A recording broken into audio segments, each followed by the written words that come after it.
won't bother you for a long time, but just looking at the setup you have here, I mean, the amazing merchandise, the 3 trucks, your bikes, it must be something you must be proud of, aren't you?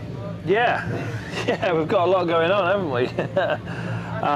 As you say, three articulated lorries, 8 bikes between us, between me and Brian McCormack. It's 4 machines each, 4 different classes, 6 different races each. It's a big event for us. Can you just explain how much your year revolves around these 2 weeks? That one's probably a bit of a difficult one because actually I do so much. I wouldn't say anything that revolves around anything else. Whatever's next, that's what we take in. That's what my focus is. So whether that be a BSB event, a Northwest, a TT, I finish here, I go straight to Knockhill for BSB again. So it's whatever's next. I just concentrate on that. Are these 2 weeks one of the most enjoyable ones of the year? Yeah. I mean, we get to go racing for 2 weeks. We're in this game because we like racing and we enjoy riding bikes and racing bikes. At the Isle of Man, we get to do that for a whole 2 weeks, which is epic. So far this week, you've done almost a 132 on the big bike, and the 130.6 and a 122, I believe. So how are things going on? You're happy with progress? Yeah, happy enough. The superbike's been a little bit hard work. We've had a few little issues, technical issues here and there, which puts you back quite a lot, unfortunately. But overall, the bike actually is, when it does work, it's working quite good. So I'm quite happy about that. We just need to, make sure we don't get any more problems. Really, we could do with getting through tonight and tomorrow with no technical issues, and that'll make a big difference for us for the race on Saturday because we're nearly at the first race. So. Interestingly enough, that even with my issues, or the issues we've had, we're still fastest, which is nice. How was the first lap on Sunday afternoon after 3 years? How was that for you? I felt like a novice. Did you do anything to familiarize yourself again, or? I did a couple of laps in the car, but nothing major, to be honest. I didn't. The track's not really changed. There's new bits of tarmac, stuff like that, but the layout's the same. I've done a fair amount of laps around here already.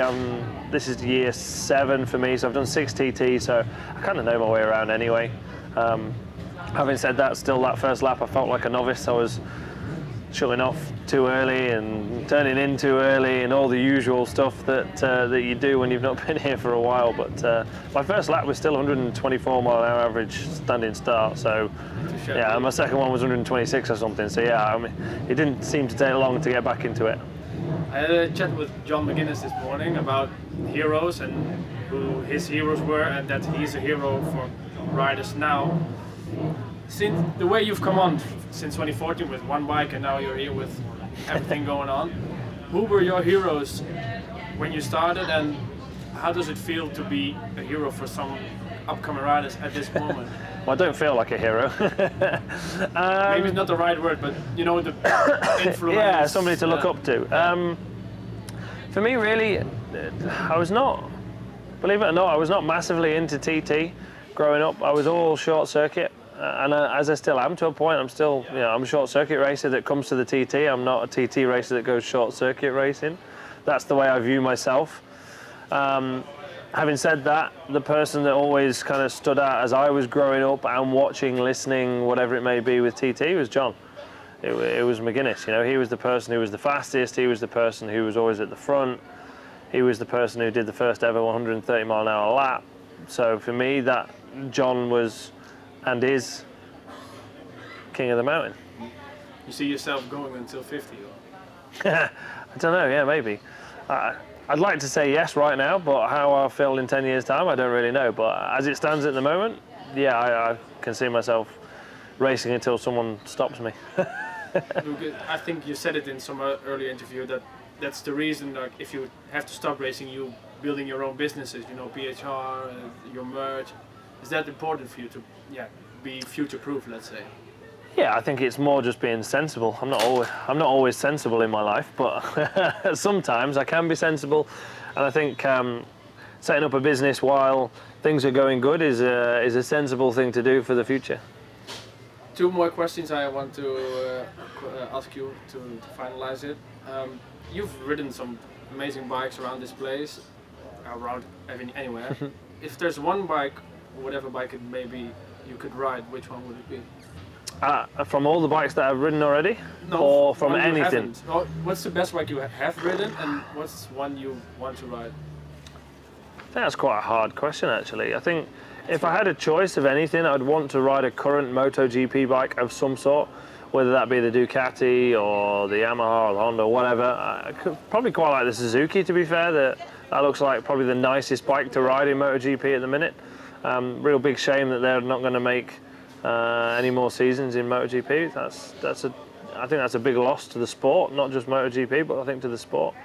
So I think if I was going to choose anything, that's what I would choose. From all the bikes I've ever raced, which one would I choose to race again or ride?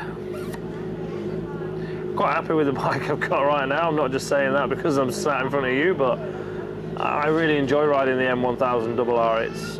It works really well, it works with me, I understand it. I would say arguably I probably have the most amount of experience on one from a racing point of view at a high level. I've raced them in British Superbike Championship, I've raced them in World Endurance, I've raced them in World Superbike, I'm racing them here at the Isle of Man TT, Northwest 200. Don't think there's anybody else that's done as much as that on this bike, so I think I'm fair in saying that I have probably the most experience, but I enjoy riding the bike, it's good. Final question, which is a bit of a tradition at Racesport. We like to ask the rider their favorite or most crazy rental car story. You've been traveling around the world, you must have some good ones. Yeah, there's loads.